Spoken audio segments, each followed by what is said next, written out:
Hello बच्चों। अब देखो इस क्वेश्चन में लिखा गया है कि कोई भी एक जगलर है, कोई भी एक पर्सन है। देखा होगा आप लोगों ने जो खेल वगैरह दिखाते हैं, सर्कस में भी कभी देखा होगा। Keeps four balls in air, he throws each ball vertically upward with the same speed after equal interval of time. Maximum height attain this 20 metre. Find the kinetic energy of the first ball when fourth ball is in hand. Clear है? Assume that mass of each ball is 10 grams. Clear? तो बात को ध्यान से समझो। चार ball हवा में रखनी है।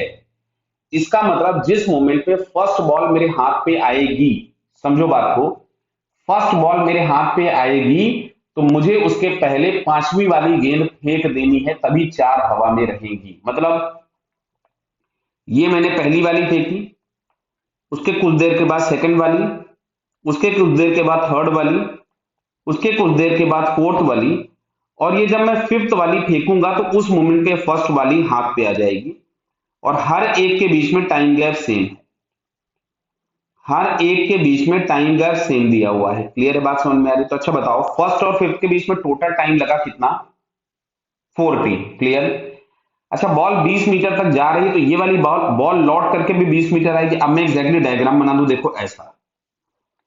जिस मोमेंट पे यहां पे फर्स्ट बॉल होनी है नीचे की तरफ में, उसी मोमेंट पे यहां से हमको पांचवा छोड़ देना, ये फिफ्थ बॉल है। तो यहां कहीं पे सेकंड होगा, यहां कहीं पे थर्ड होगा, यहां कहीं पे फोर्थ होगा, ऐसा कुछ भी होगा। अभी मैं आपसे बात कर रहा हूं, फिफ्थ इज जस्ट रिलीज्ड। तो अगर मैं फर्स्ट बॉल की बात करूं, it takes time 4t to come back the ground. So initial velocity मेरे को नहीं पता है। एक्सेलरेशन इज -10, ग्रेविटी का हमने ले लिया। डिस्प्लेसमेंट जीरो है बिकॉज वो लौट के आके आ गई। और टी बराबर हमारे पास लग रहा है 4t। कितना लग रहा है? 4t। क्लियर? बात को समझना। तो अब अगर हम यहां से इक्वेशन यूज करते हैं तो simple s is equals to ut plus half at square. s बराबर तो हो गया जीरो, लौट आई थी, u into 4t -1/2 10 into 4t का होल स्क्वायर। क्लियर? तो ये तो हमने कर दिया 5 हो गया, बराबर है। इसको तो हमने 5 कर दिया। और एक काम करते हैं, इसको इधर ले आते हैं, तो ये हो गया 4ut is equals to 5 into 16t square. तो एक तो देखो t बराबर जीरो था, वो कैंसिल कर दिया, हो नहीं सकता था। इससे इसको उड़ा दिया यहां पर हम लोगों ने 4 टाइम्स।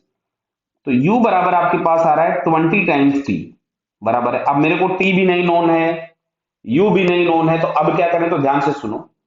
तुमको दिया हुआ था कि ईच बॉल मूव्स 20 मीटर, मतलब इसकी मैक्सिमम हाइट 20 मीटर होनी है, बराबर। तो अब अगर हम लोग यहां से निकालते हैं तो u बराबर कुछ भी u है, एक्सेलरेशन बराबर -10, फाइनल वेलोसिटी जीरो हो जाएगी, s बराबर 20 मीटर्स पे। क्लियर? तो अब मैं अगर यहां से निकालता हूं तो v square is equals to u square plus 2as हम लोग यूज करने वाले हैं। तो वी स्क्वायर बराबर u square plus 2as, final velocity हो गई zero. U square 2 into 10 into 20, तो यहां से हमको u मिलता है 20 मीटर पर सेकेंड। यानी जो इनिशियल प्रोजेक्शन स्पीड है दैट इज 20। अगर मैं यहां पे 20 पुट कर दूं, समझना बात को, तो 20 बराबर 20t, यानी t बराबर हमारे पास आता है 1 सेकंड। कितना आता है? 1 सेकंड। मतलब जो बॉल्स के बीच में गैप था टाइम का, वो था 1 सेकंड। क्लियर? अब मैं वापस आता हूं, ध्यान से देना। आपसे क्वेश्चन में पूछा गया था कि what is the kinetic energy of first ball when fourth ball is released. तो जब हम फोर्थ बॉल को छोड़ रहे हैं या हम फोर्थ बॉल फेंक रहे हैं, मान लो यहां से मैंने डायग्राम बना दिया ऐसा कि फर्स्ट बॉल कहीं यहां है, सेकंड वाली कहीं यहां है मान लीजिए, थर्ड वाली कहीं यहां है, और फोर्थ वाली अभी अभी हम लोगों ने यहां से छोड़ी हुई है। ये है फोर्थ वाली। समझो, जब हम पांचवी छोड़ते थे तब ये ग्राउंड पे आती थी, तो फोर्थ अगर हमने छोड़ी होगी तो फर्स्ट वाली अभी भी किसी हाइट पे होगी। तो अब अच्छा देखो बेटा, फर्स्ट और सेकंड के बीच में टाइम थी, सेकंड और थर्ड के बीच में टाइम थी, थर्ड और फोर्थ के बीच में टाइम थी, यानी फर्स्ट बॉल टोटल मूव कितना किया है? 3t तक। तो अब मैं यहां पे लिखता हूं कि फर्स्ट बॉल का इनिशियल वेलोसिटी है 20, एक्सेलरेशन इज -10, टाइम लगा 3 सेकंड। समझ में आ रहा है? तो 3 सेकंड के बाद अगर मैं इसका v निकालूं तो आता है u प्लस at। तो 20 -10 इंटू 3, दैट मीन्स ये आ रहा है -10 मीटर पर सेकेंड। तो यहाँ पे जो हम लोगों के पास माइनस चिन्ह मिलने का मतलब कि जो फर्स्ट बॉल है वो नीचे की तरफ में आ रही है, इसलिए उसकी वेलोसिटी निगेटिव हो गई। अब बात की गई है उसकी काइनेटिक एनर्जी की। तो काइनेटिक एनर्जी के नाम पे हम लोग लिखेंगे हाफ एम वी स्क्वायर। तो 1/2 एम दिया था 10 ग्राम्स, और v का स्क्वायर कीजिएगा तो 100। तो आप लोगों को दिख रहा है शायद ये कि यहां से ये जितने भी एम कितना दिया है, एक मिनट देख लेते हैं। 10 ग्राम्स है ना, 10 ग्राम ही दिया है, कुछ और तो नहीं दिया। यस, 10 ग्राम दिया गया है, बराबर है। तो अब अगर हम लोग यहां से देखें तो ये जीरो, ये जीरो, ये 3 जीरो कैंसिल हो गए। तो फाइनली आपके पास आ रहा है 1/2 जूल्स, मतलब 0.5 जूल्स। तो 0.5 जूल हमारा करेक्ट आंसर आ रहा है। अब जरा 0.5 जूल हम चेक करते हैं इसमें किसी ऑप्शन में दिया है क्या। यस, तो बेटा यहाँ पे ए ऑप्शन में आपके पास 0.5 जूल दिया है, so it's correct answer is a.